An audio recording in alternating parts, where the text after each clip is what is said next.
joining us for this panel discussion on India's solar revolution. And if I think back then, I think India's solar journey actually started way back in 2010. That time, the IPPs, the power producers, they were still trying to figure out what the levelized cost of energy were. The lenders were trying to understand the risks associated with financing such projects. And there was lots of private equity players actually active in the market, private equity, early stage equity players.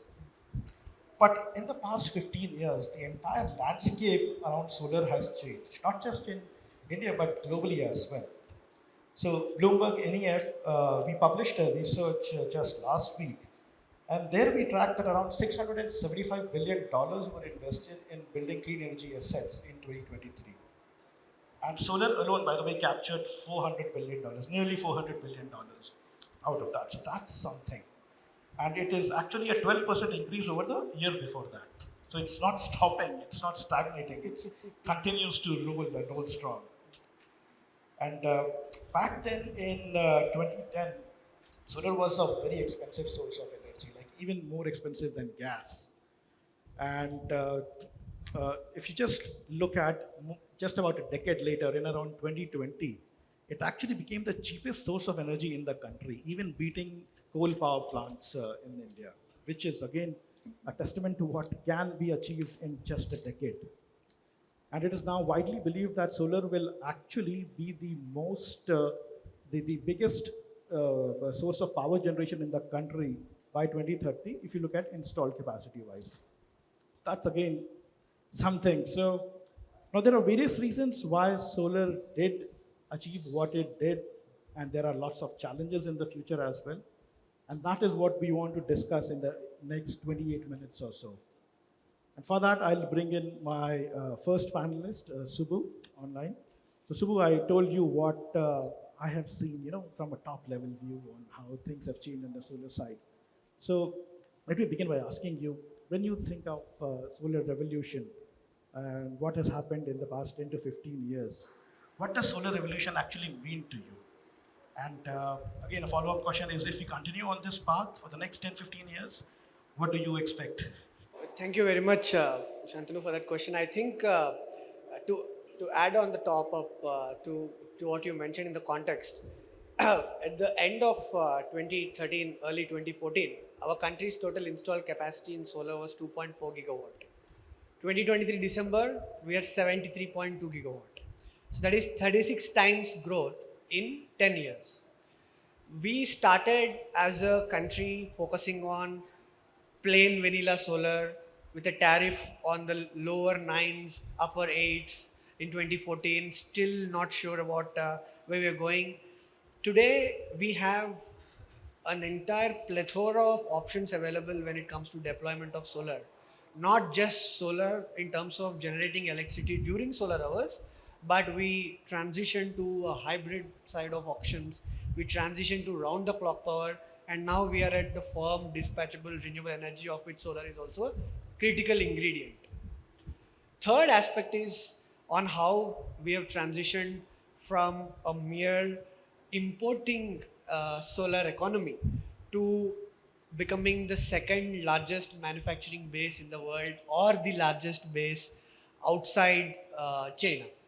So these three trends define the last 10 years of India's solar journey. But your question is how we are seeing the next 10 years. And the next 10 years are going to be equally more interesting. The last 10 years were sort of a transition phase, both literally and figuratively. We were growing, and these next 10 years are going to be acceleration phase. So we have installed around 71 gigawatt in last 10 years, and next 24 months we are going to install 82 gigawatt. That is the pipeline of solar. And fast forward to 2030, government's target is to achieve 280 to 300 gigawatt of solar, which means we have to add at least, on the worst case scenario, 30 gigs every year. So that is the first thing that is going to define the next 10 years. The second part is the role distributed renewable energy is going to play. we have seen more emphasis on utility scale in the first decade, 2014 to 2024. But 2024 to 2034 will be more dictated by the distributed renewable energy. We are seeing open access and C&I market takeover. Market forces are now at play. So the spread will be more than growth, or will commensurately support that. Last one, which I'll stop here, is that we are now also looking at the beginning of another revolution of solar, which is accompanied by its sister storage. And the next 10 years will be very key and vital elements for vital for storage integration to the grid, for us to achieve grid parity at par, the actual grid parity of 24/7 with storage. So in a nutshell, the last decade was ABC, where we made solar affordable, bankable, and almost capable, and now we have made it dispatchable. So we have completed all ABCDs in the last in the 10 years, and the next decade will make it more amicable, so that there will be more accommodation, and then we'll make it more buildable, and hopefully it will be, like you said, the largest energy generation source of India, and one in every 3 modules in the world will be installed in the country. So small case ABC to capital ABC. Yes. Okay, you mentioned a lot of things which caught my attention. The first one being on the manufacturing part. So, Vikram, I would like to bring you in on the manufacturing front. So, back in the early days in 2010s, when the solar industry was starting, there was always this, fight or discussion about whether we should indigenize the solar supply chain or we should go for the cheapest source of electricity. Cheapest source of equipment, so that we can have the cheapest source of electricity in the country. And we decided back then that the need of the hour was to get cheaper electricity. Now the discussion has come back again, and we are thinking about whether we should focus on domestic procurement, also domestic manufacturing of equipment, or the scalability that is required, as Subbu mentioned earlier on. So the question over here is, do you think it is the right time to basically localize the supply chain? If there is a particular order that you envisage how localization should go about? And a related question is, what could be a reasonable time scale to do all of this onshoring in India so that it doesn't disrupt the industry in a negative way? Sure. Thank you. So I think on your first question, Shantanu, I think if there is one thing that the war in Ukraine and Russia has taught us, is that diversification of supply chains is essential. Right? And it was true for gas, it's true for solar supply chains. And therefore, this is, while there is a trade-off, like you said, and we sit as a company on both sides of that trade-off. We are a manufacturer as well as a developer. But I think it's in the best interest of the industry for that localization to happen. Right? On your second question around the timelines for doing this, there is an ambition, and it's a very, very steep ambition. But the practical reality is that the full transition is going to take its own time, right? Because today the supply chains are almost 95% concentrated in one part of the world. And India has started from modules, beginning to make a dent on the cell side, but then it needs to go from wafers all the way up to polysilicon. And some of these plants just take years to even set up, right? So I think the transition will take better part of this decade to get to a meaningful level. Even then, I don't think that the world can imagine a scenario where it is completely de-risked from that concentrated part of the world that we call China. But I would say that the journey is started in no uncertain terms, and it will make the industry stronger, more resilient. Right. No, absolutely. Totally agree that it's not easy to disassociate from China, at least in the present situation, present conditions. It takes time for the industry to mature up to a level where they can actually compete head on, especially as you go up the value chain. So yeah, look forward to seeing the next 10 decades on the manufacturing side. Next decade on the manufacturing side. So you also talked about a decentralized energy in your opening remarks. And the Prime Minister recently launched a program, the Suryodaya Yojana, where we are targeting 1 crore rooftop solar installations in the country. Now the question is like we already had this 40 gigawatt rooftop solar target. Yeah. So in this new scheme, are there any learnings from the past experiences in India that we have gone through, or even from other parts of the world, whether it's Germany or Australia or even California? I mean, I think it is very tricky to answer your question on this part. Uh, you're right. We had a 40 gigawatt target of rooftop by 2022, and sadly, because of many reasons, including but not limited to COVID and allied disruptions, we were able to achieve less than a quarter of it by 2022, and 2023 was also not so good year. As of today, out of 73 odd gigawatt of installed capacity, around 11.5 to 12 gigawatt comes from distributed, out of which residential rooftop and commercial rooftop together come around 8 to 9 gigawatt. That is still around 12% of our total capacity. Now, I think Prime Minister's announcement on 22nd Jan, PM Suryodaya Yojana, targets 10 million rooftop households. And I think this announcement comes at the backdrop of the lessons that we have learned after witnessing the successful failure of our previous phase of rooftop. I will not go into the details, but let me again come back to ABCD. The first thing we missed, and which is very important, was the awareness. Awareness among the households and the consumers was one of the key things that we always missed. Which one of the things was the messaging didn't go to the last mile, and the machinery was not there, and most importantly, the reach was also not there when it comes to the supply. The second one was the business side of this, the business models, the B side, where we were unable to evolve mechanisms that will benefit consumers along with the solar developers. And I'll come to the last one, which is the D, which is the last point after C. But let me take this example while going to the C, which is the cost. We are one of the few countries, or the only country in the world, where the residential tariff is significantly lower than the commercial industrial tariff. Residential consumers pay very less, and in some states they don't pay at all. So the very incentive for them to switch to rooftop solar was just the subsidy part. They were not getting access to storage. In India, we are big fans of storage. We always want to store, and we just completed our awareness campaign in 28 cities. And the first question they'll ask whenever you go to consumers saying, this is rooftop solar, they're saying, can we get access to electricity if there is no supply from the grid? And technically the answer is no in grid connected systems. So that is one of the things that we failed to address during the first phase.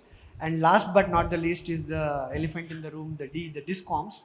Discoms were for a significant period of time not part and parcel of the equation called rooftop, be it residential or C&I.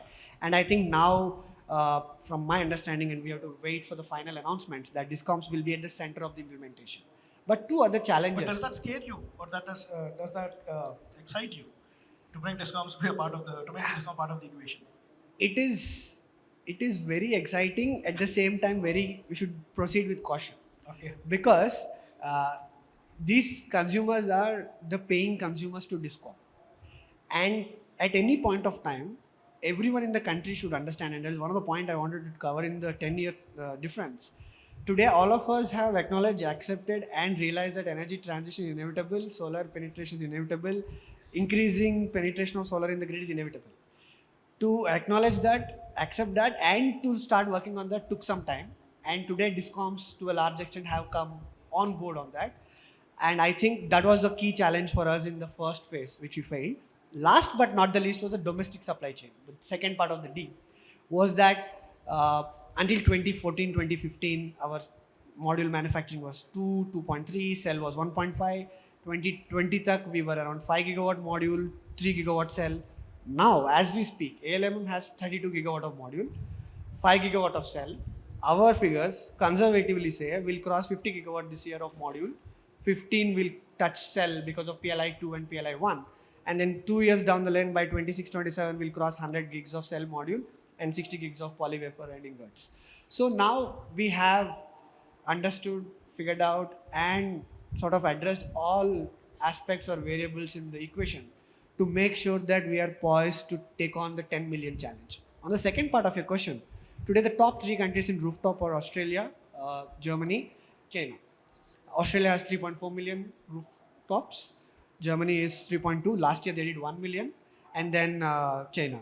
The main thing that comes out of these 3 countries, the experience, is that they have a feed-in tariff, which was significantly higher at some point of time. Second, they were enabling storage. These 2 were the key aspects.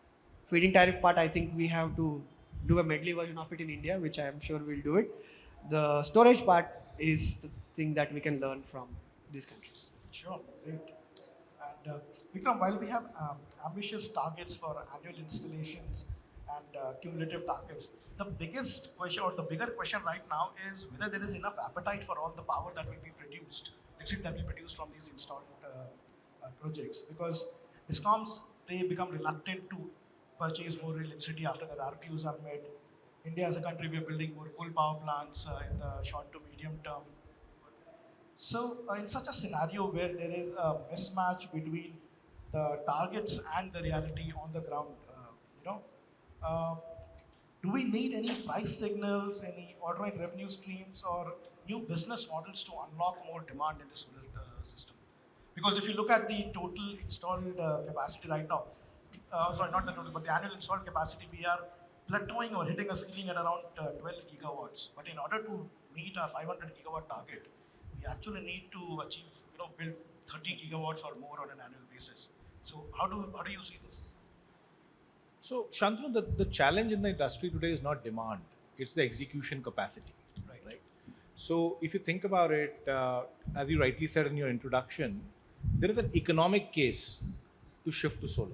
Right? It's the cheapest form of energy. Right? It's green, but before that, it's the cheapest form of energy. Right? So, not only the utilities through SECI and in certain cases the state discoms, but also many of the B2B customers are very, very rapidly shifting to solar. Right? So, as a renewable energy player, we have a very happy problem. Right? We have more than the demand that we can execute. So, that the bottleneck is really shifted there. Second is that you also mentioned about the fact that India is building more coal plants, or even in the introduction and inauguration speech of the honorable minister, he talked about gas playing a little bit of an important role. Look, I think as a country overall, probably we'll need all those components. But let's look at the facts, right? We talk about the capacity mix today of renewable energy overall, not only solar but other forms of renewable energy as well, is about 30%. But in terms of units consumed, the renewable energy is still only 13%. Right? And the total demand for India is growing anywhere between, power demand in India is growing anywhere between 5 to 7%, is expected to grow. So the pie is growing and the share is not in, it's just in low teens right now.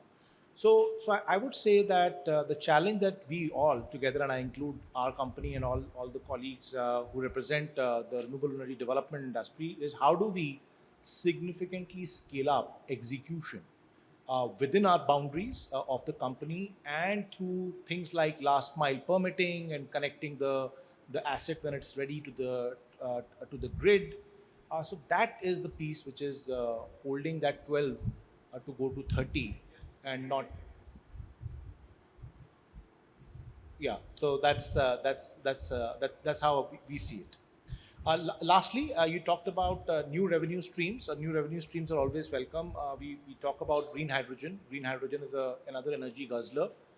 So that demand will sit on top of whatever electrification demand that is. And last, another revenue stream, if you may, which Subbu mentioned earlier. I mean, as supply chains are getting localized, a lot of what's getting produced in India is not only going to get consumed in India, but a lot of it will get exported to other economies which are looking at diversifying their supply chains, e.g. the US or Europe or such places. So I would say that's we are in a very happy state from a demand standpoint. Okay. Yeah.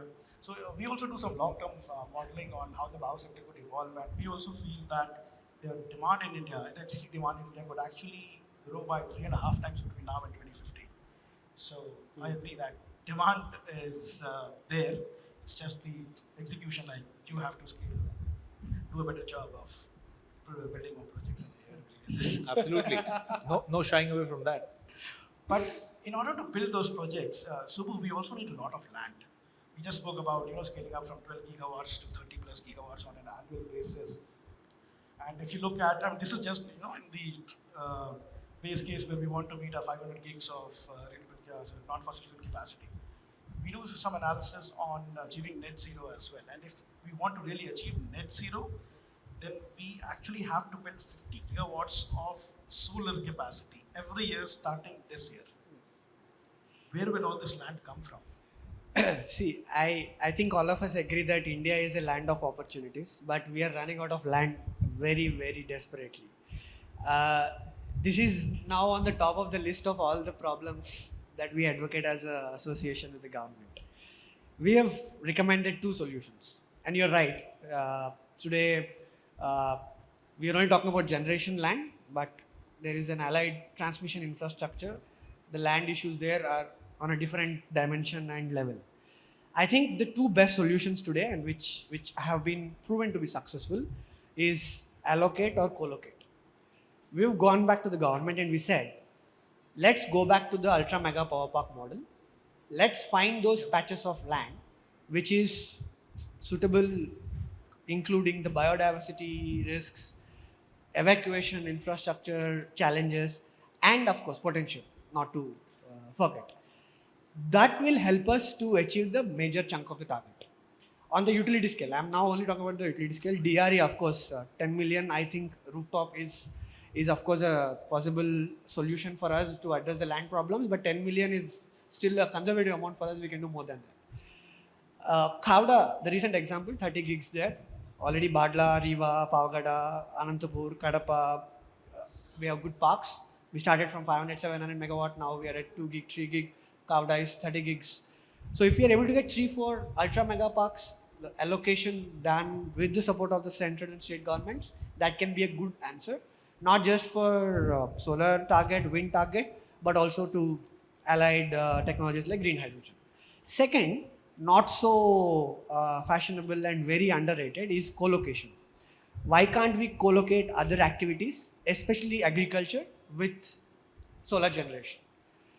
Co-location has its own benefits, the obvious one being the land utilization, and we can target our sub 50 megawatt level of installations under the co-location part, so that we will be in a good position to utilize the land resource while not displacing the occupation or the type of land use that is already being there. These are the two immediate solutions that are in front of our eyes that we can address. Got it.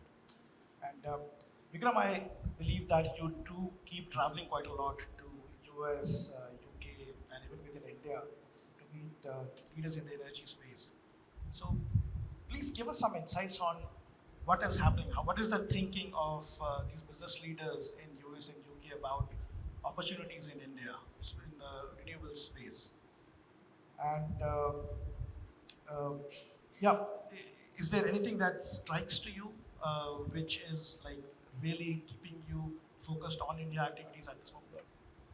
See, I think there are two things which one has to note, right? I think first thing which strikes me is the consensus which has got built both in the G20, where India's presidency, where we talked about tripling renewable energy, as well as then in COP28, where that got further enforced, right? So I think that's important, and this is coming right at the at the top of the house, if I may say so, at the senior most leadership, committing that renewable energy capacity overall will go from about 4,000 gigawatts globally today to about 12,000 gigawatts by 2030.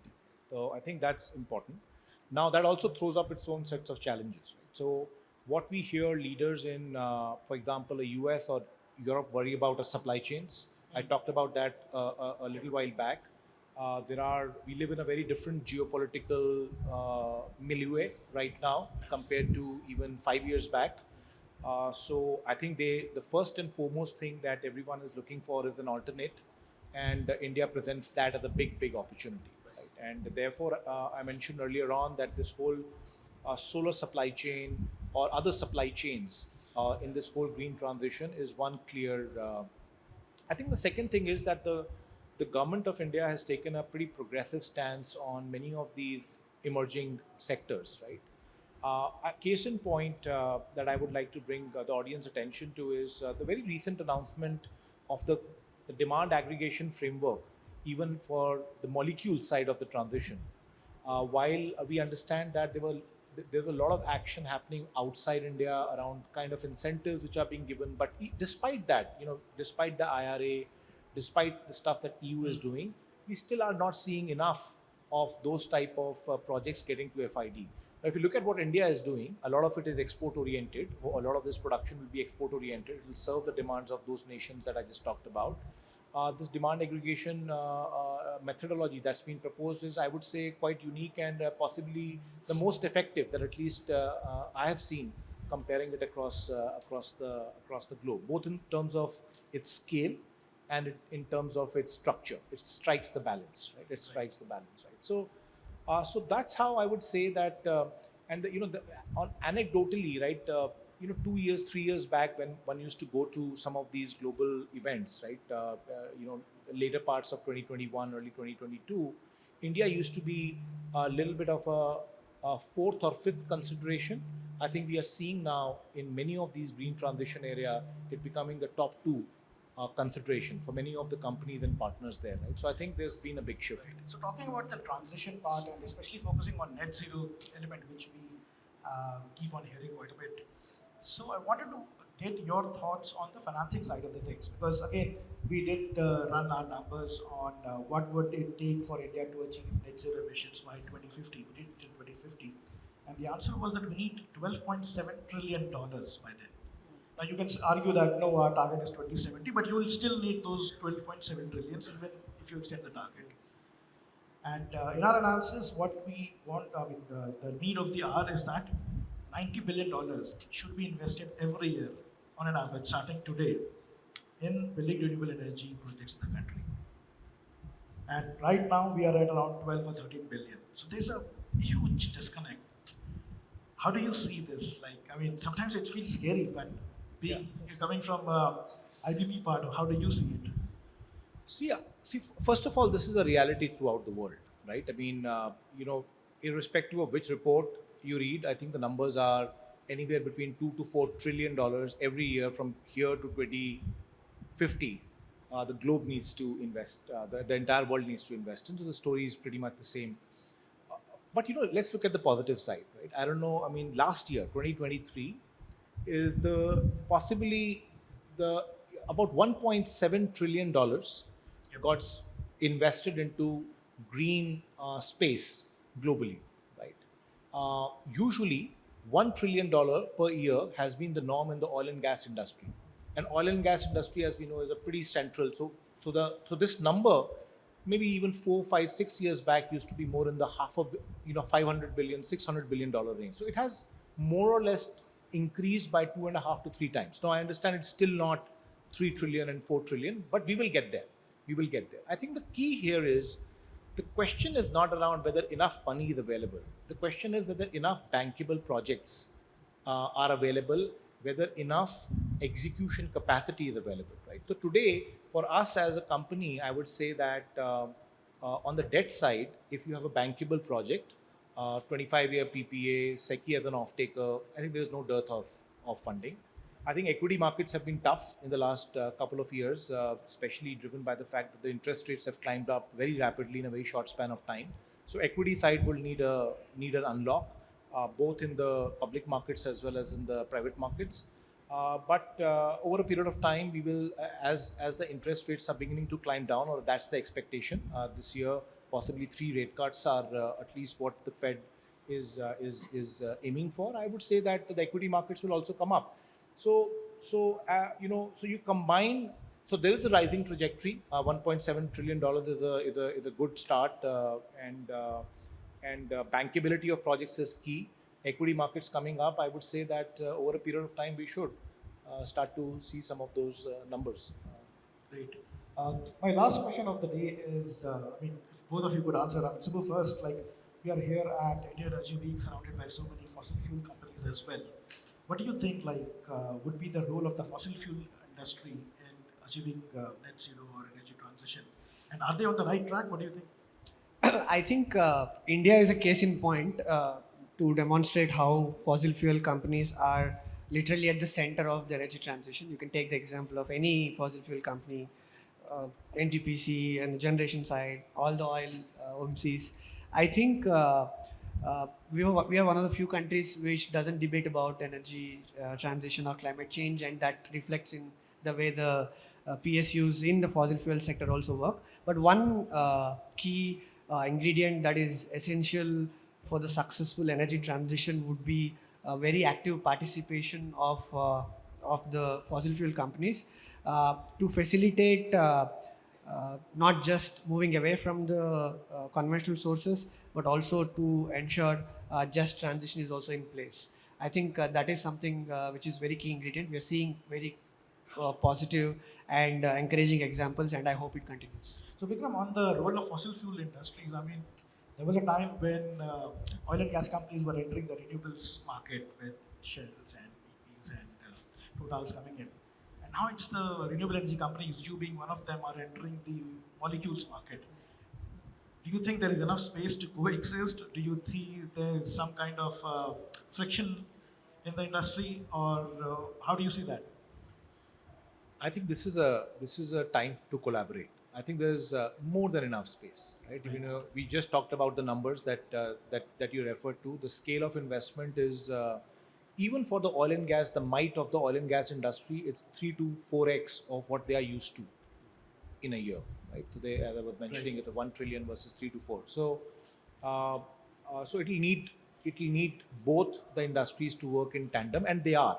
So, you know, case in point, if I was to refer to our own example, we have a joint venture with IOCL where we are jointly developing certain green molecule projects in India. They bring their expertise, we pool in our expertise, because these are fairly large projects, complex projects, risky projects. So collaborating complementary skills to reduce risk and increase the odds of success makes sense. In one of our renewable energy projects, one of our partners is an international oil and gas company, Petronas. It's public information, where they hold 50% into that particular project. So I would say that it's the time to collaborate, and we are seeing that happening more and more. Awesome. That's all this conference is about, to bring collaboration between the different industries. So, ladies and gentlemen, that's all from us this time. And thank you very much for listening to us attentively. And hope you all have a good day. Thank you.